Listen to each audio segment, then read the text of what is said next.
Guys देखो, घड़ी पहनी हूँ ना, तो इसका मतलब मैं अभी कॉलेज से आ रही हूँ और इतना ज़्यादा धूप, इतनी जल्दी आज हवा चल रहा है ना, इतना हालत ख़राब हो गया है।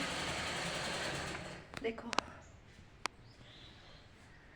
जूता भी नहीं निकाला है अभी मैंने। चलो welcome to back my YouTube channel Prachi official. तो अभी मैं जा रही हूँ, रेस्ट करूँगी, थोड़ा सा रेस्ट करके फिर हाथ पैर मुँह धोऊँगी, थोड़ा सा जूता निकालने से फिर लग करते हैं आप लोगों से बातें।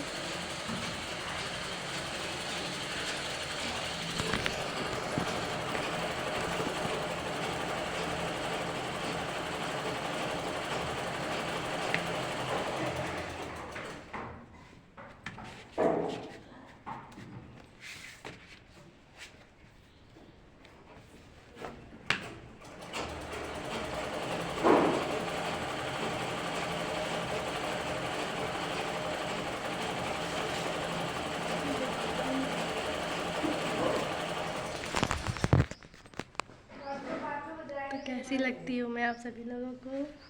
ये देखो रूम का लाइट जला के दिखा देती हूँ।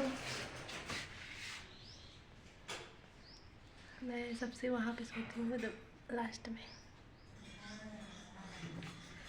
तो ये है मेरा रूम और इधर लगा हुआ है मिरर, यहाँ पे सोती है दादी।